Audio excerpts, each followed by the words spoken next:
Welcome to Public Affairs Roundtable, a discussion of current events in the nation and around the world and how they affect the people of Indiana.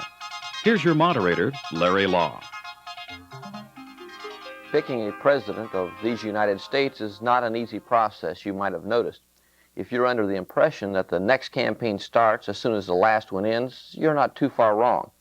Today on Public Affairs Roundtable, we'll take a look at that process, that extensive campaign, the early caucuses, the early primaries, Super Tuesday, and how Indiana, for all intents and purposes, gets cut out of the process. The length and the expense of the process will be discussed today by our panel of Ball State University professors, who are Ray Sheely from the Department of Political Science, Bruce Galehood from the History Department, and John Rouse, our executive producer and a member of the Political Science faculty.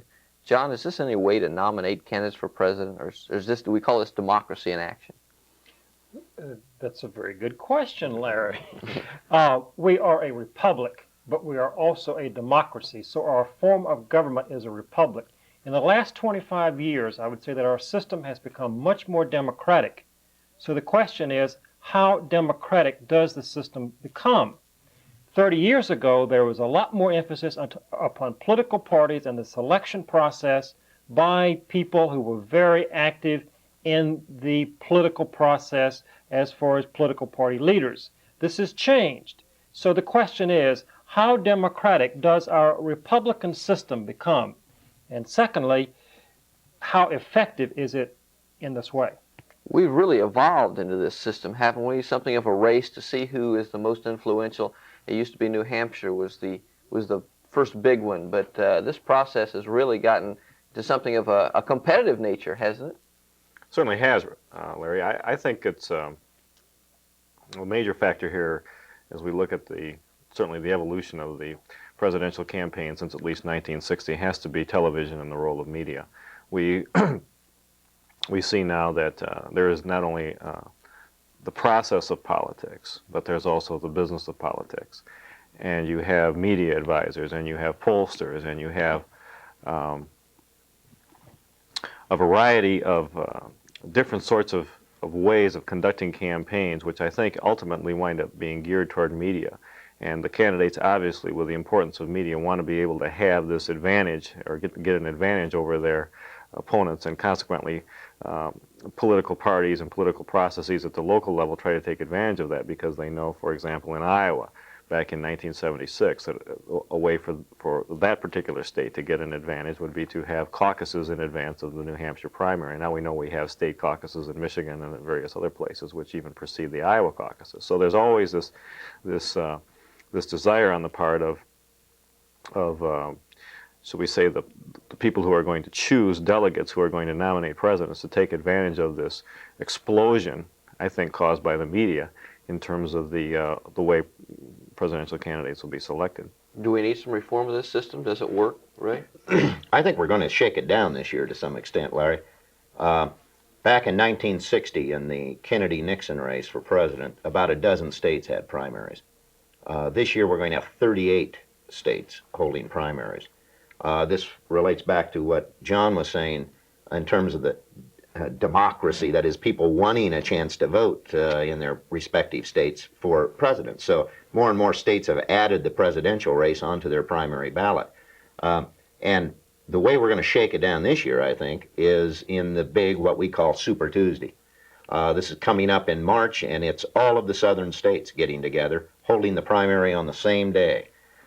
Which means that as the candidates swing from the Iowa caucuses to New Hampshire and through the Northeast, Massachusetts primary, then they go down south. And better than 1/3 of the delegates will be selected on Super Tuesday. We're going to find out the impact of Super Tuesday here within the next 60 days or so. And then other states will be looking at that. We may very well start seeing a movement in the Midwest, including Indiana, to change our primary date around to coincide with Ohio and Illinois primaries. And certainly some of the western states may move in the same direction. I think that we're going to start seeing this shake out, and if that happens, it will start easing some of the campaign problems that we have of quite frankly, candidates getting on airplanes and not knowing where they're landing because of their strange schedules, having to hopscotch all around the country. Regional primaries will be determined. I think the future of the way we nominate presidents in terms of primaries will be determined this year by the perception of what happens on Super Tuesday. This is something that is decided state by state. That's there is correct. no federal regulation that says you do this when. It is Exactly. a race among the states. I think it's an important point. The states elect our federal president, and they run the elections. So the states run the election. To summarize some things I think that Ray and Bruce have said, it is a business. States want to get in this because they want to make money, they want to have campaigns, they want to have money spent in their states. I would disagree slightly with Bruce in the sense I think the media is the medium. It's not the problem, but it's the medium. In terms of Ray's point, is that the system certainly has become a lot more democratic, and people want to participate. So our system in the last 25 years, both economically and politically, I think, has become a lot more democratic, and a lot more people are participating. We're a bit concerned in terms of, is it not effective? Is it too unwieldy? And I think that's the issue. Let me ask Ray a question. We've had some discussion, probably I think for at least a decade now, about regional primaries. This is the way to solve this problem of a candidate having to campaign in Michigan on Correct. For an election in Michigan which is held the same day that a primary is held in New Jersey, for example. Right. Or what used to be, I think we go back, the first time Super Tuesday was used was way back, I think, in 1976 when the California, New Jersey, and Ohio primaries were all the same day. This came toward the end of that particular primary campaign. But these really aren't truly regional primaries yet, are they? They're just a collection of state primaries which are holding their elections on the same day. And if you were a purist from the sense of political science, you'd say all these states would get together, there would be X number of delegates, you would vote, and it really wouldn't matter whether you voted in Florida or Alabama. There would be some way of portioning out all of the delegates which were available on the collection of the states here. Correct. So what's really going to result, if I understand correctly, is here you'll get a certain percentage in Florida, a certain percentage in Alabama, a certain percentage in Texas, everything like that. And out of that will come a whole, rather than the whole being divided on the basis of who gets what percentage across the region. Is that Exactly. Every state, even though they're all voting the same day, they have different ways in which they choose on a state-by-state basis their delegates to the National Nominating Convention. So that if you win in South Carolina and you also win in Texas, it may not mean the same proportional number of delegates because there's delegate selection plans that affect this as well. Right. Now, I think one of the things you're suggesting, Bruce, is maybe we should have a national primary. Okay? No, I'm not. I'm saying okay. that I think, and you're more capable on this than I from the standpoint of a political scientist. I think what was in the minds of political scientists when regional primaries first became discussed was the idea of sort of mini elections, regional elections, but that were not held hostage, if you will, to the particular requirements of state delegate selections. But you'd really have a regional primary. The person who got 40% of the vote or 30% of the vote would walk away with 40% of the delegates. Or maybe even there would be some sort of way of handling it on the basis of the electoral votes that the state might have or something like that. But something more akin to the way a national election would be held between the two. And so I guess my question to you is, will we evolve to that point? Will we develop to that point? Or will Texas continue to be so jealous of the way that its delegates are selected and sent that they don't want to share that with South Carolina or Florida or Virginia or so forth? I think the latter is going to be the case, Bruce. I think that the states are going to continue. You see, when state election laws are made, party organizations still play a large role in determining the content or substance of state election laws. And so in every state you see a marriage, if you will, between the pressure for the people's right to vote, but on the other hand, the party organization wanting to have a central and key role in some of the delegate selection process. Right. So in effect, we have 50 different electoral systems because each state is married to its own particular way of doing things. I think it's a great step forward, though, that we can at least get the states to agree on the same day. Right. We're going to have an election with the candidates on the ballot. Now, federal law can override all this, of course. But I think the Congress of the United States is a bit reluctant to get into this because primaries are also used, of course, at the state level for governors and just the state officials. Right. And any national legislation could affect only the presidential and federal offices. So I don't anticipate a national law requiring regional primaries or a national primary. I think they're going to leave it to the states. You know, you're talking about process again. The process is very complex, and it's difficult for the citizen to really grasp this because it's a difficult kind of thing. I think we could look at this process in terms of dates. February the 8th is the Iowa caucus. February the 16th is the New Hampshire primary. March the 8th is the Super Tuesday. May 3rd is the Indiana primary. The California primary is in the 1st of June. Okay, these are the dates that we look at in terms of the process, and the issue is, to many people, is that running a campaign has become a metaphor for running the government. So as these candidates go through this complex process and these dates, the issue is, will their campaigns resemble what they may be when they do become president?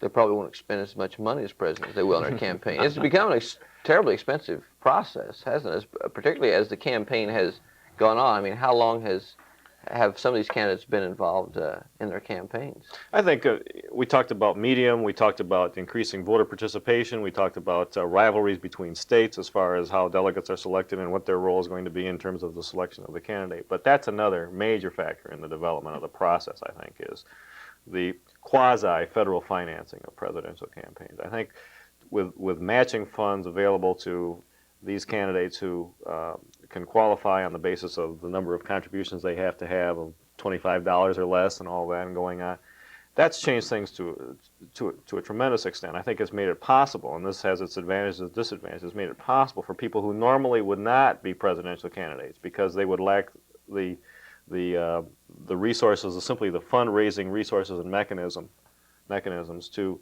raise the kinds of sums that would be needed to run for president in the first place. Now they have this. If they can raise this amount of money, then the federal Treasury will then give them enough money. And that's usually enough to keep them going through at least, it may not get them past Super Tuesday this year, but in the past it's been able to get somebody through April. And then you hope things are well enough so that you can continue to raise funds. But I think that, as much as anything, was what trade on being a historian for a little bit here. I think that, as much as anything, was what allowed Ronald Reagan to stay in the race in 1976 after losing in New Hampshire, Florida, and Illinois to Ford.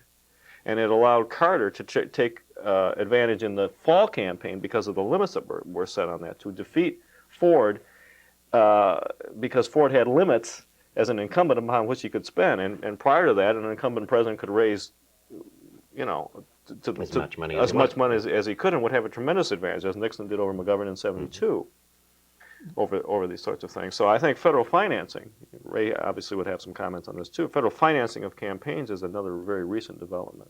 No doubt about it, and I think it has increased the field of candidates. I think the Federal Election Commission, which came into operation in the mid-1970s, essentially, in a way, has fostered the deregulation of the political process. So as we've had the deregulation of business, we've had kind of the deregulation of political campaigning. But let me ask a key question. Thus far, we've really focused on the process. Let's get to the substance. We've often talked about political campaigns and politics being the marketplace of ideas. I have concern that this process does not really get at the crucial issues involving the marketplace of ideas. What do you think, guys? Is it effective? Well, let me say, Gary Hart, to use the man that is upsetting the apple carts on the Democrat side this year, this is one of Gary Hart's major complaints as to why he decided he was compelled then to get back into the race, because nobody was talking about his ideas. Now, as a matter of fact, all of the other candidates, as you know, attacked him vigorously on that. But it is real difficult when you say, are ideas being discussed? Are we really debating the future of the United States in a policy way in these campaigns? When in fact, you can write to any of the campaigns and you can get stacks of position papers. You can get stacks of speech materials that they deliver. You'll know where these candidates stand on the issues and on the public policies of the day. But as a matter of fact, very little of that filters through on the media. Instead, we tend to concentrate on the personality traits, on the campaign itself. Campaigns are like horse races. Okay, the media wants to report who's ahead coming around the third stretch, who's going to win. The pollsters come into the game then. And so there is a frustration on behalf of candidates to say, you know, one of the reasons I'm running is because I want to accomplish this. And yet you guys won't, you know, listen. You won't report it.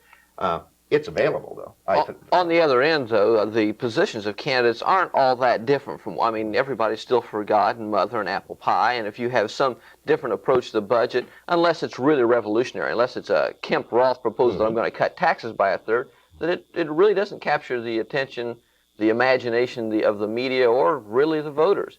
In fact, the campaign images that the candidates put out are not based on issues. They're based on posturing of the candidates and how good they look or how they hope the public perceives them. It has very little to do with the issues anyway.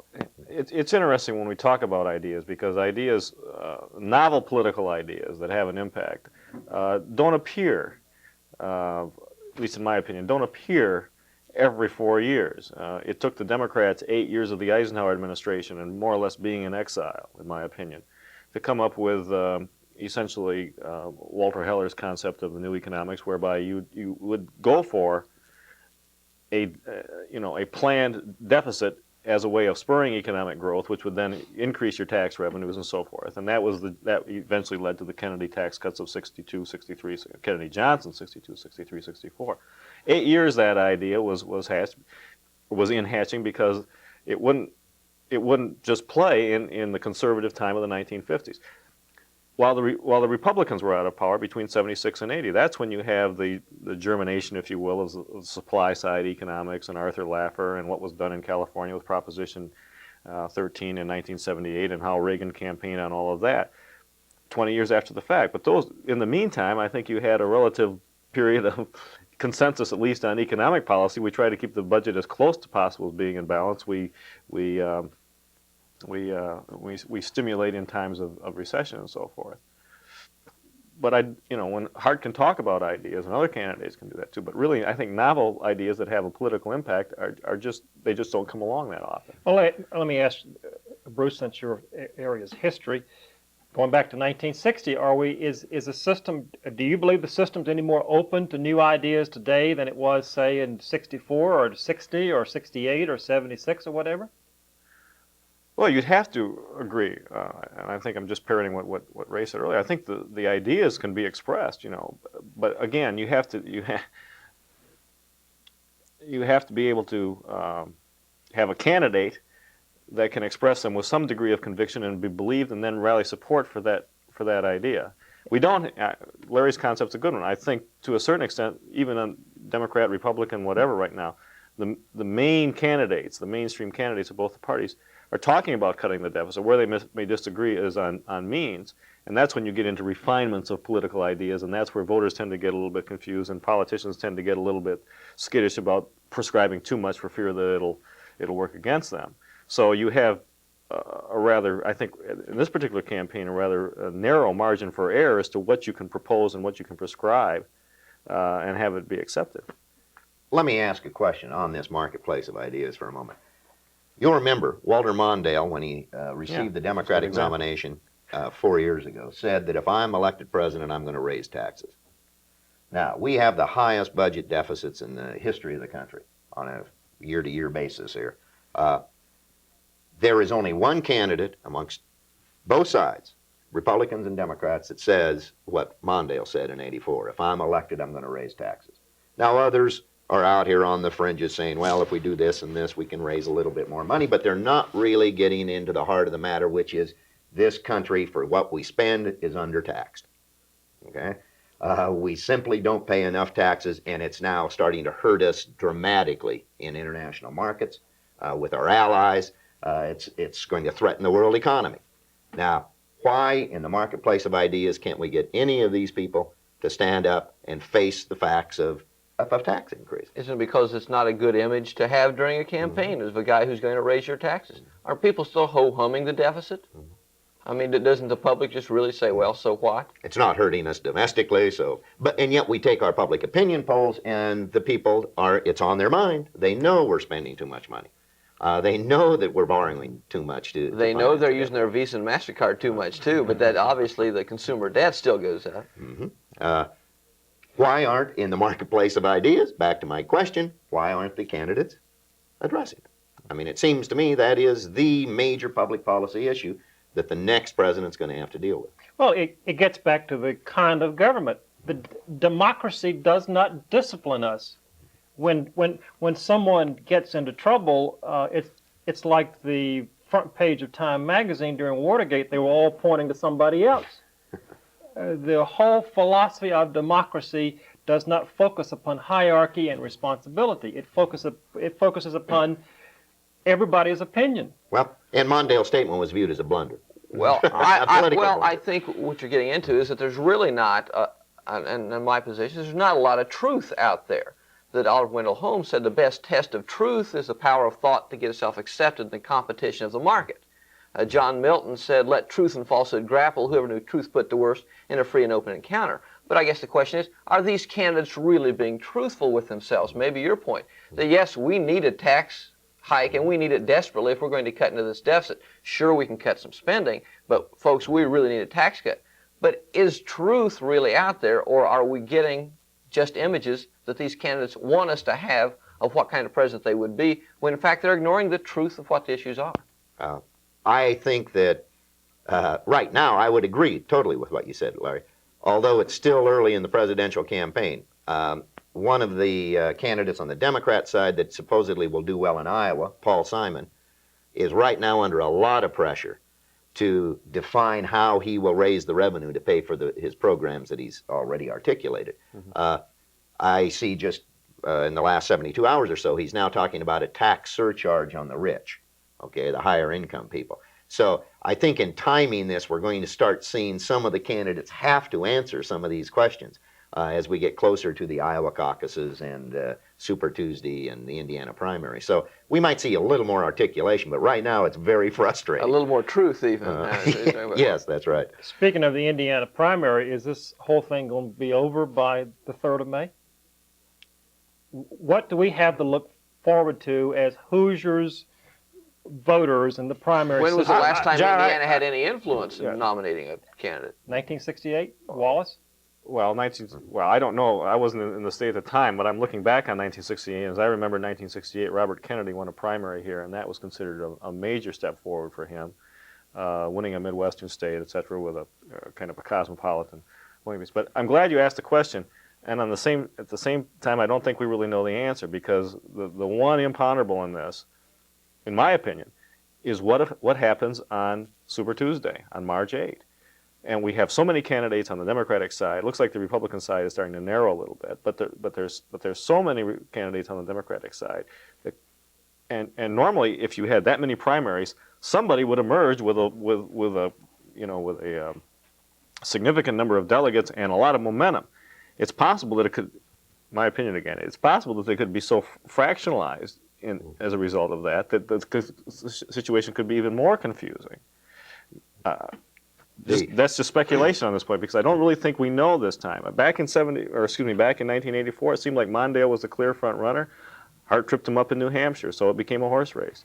In '68, it looked like Nixon was a clear front runner, and he more or less stayed that way. So you could in '72, same way. But I just don't think with this collection of primaries, I don't want to call it a regional primary, these collection of primaries having their election on the same day, that we really can be sure at this point. Let me go out on a limb. Okay, here's my predictions. What's going to happen? Simon will be in the race in May, okay, as we roll into Indiana. So will Dukakis, so will Jackson, and so will Gore. The rest of them will be gone. It'll be a four-way race. Indiana in May will go Simon, I believe, because of the Friends and Neighbors vote. He's a senator from Illinois. And then everybody's going to pack their bags and go to the Western primaries, and it'll be winnowed down. That field will be winnowed out down to one by the California primary. And on the Republican side? Well, I'd like to think that you have a race here between Dole and Bush, Let's loan them. But again, yeah, maybe that's The Republicans are looking for that, but they're trying to clone the two. Who knows what could happen by then? It's some of these others. Anybody could make a blunder, a misstatement here that can dog you for the rest of the campaign. Somebody's going to do that, and it could happen to Dole, it could happen to Bush, it could happen to Kemp. Well, I would say that is probably DuPont really in it, or is Robertson really in it? Robertson's the imponderable. I suspect that Robertson could very well be in it after Super Tuesday. It would seem to me that certainly Bush will be in until the end, whenever that comes. Dole may have enough support. Robertson may be able to ride this kind of this populism sense of things that he's doing. Jackson will be in it, and Robertson will be in it not because they're viable candidates, because they are raising agendas, and their fierce agenda raisers will stay behind them with enough money to keep them in it. Is it worth it for Indiana, though, sitting back with the Iowa and New Hampshire coming in February and Super Tuesday in March, for Indiana to have influence every 20 years in a presidential nomination process? Indiana's an important state, and if you look at the history of things, I just forgot. Every Reagan 20 years. Reagan won a big election here in '76. Kept Against himself Ford, in until exactly. Texas. Well, I don't see why it couldn't happen again. I think this campaign will still be very much alive when we roll into the Indiana primary in May, and Indiana will have some say. The outcome of our primary will be an important one. If Simon can't pull it off, if he can't win the Indiana primary, I think he's out of the race. He's expected to win Iowa. It's friends and neighbors vote. He's expected to win his home state, which is earlier than the Indiana primary. He certainly should be able to win his friends and neighbor, the Hoosier vote, to the east of him. And if he doesn't, I think he's out. Then we go to California. Exactly. So the issues apparently are management, competence, and experience. We're not going to hear about the issues. We're going to hear about personalities. Is that right? And we're not going to hear about anything else because we're out of time. Thanks to our panelists today, Bruce Galehood, Raymond Shealy, and John Rouse for the commentary. I'm Larry Lough. Thank you for being with us.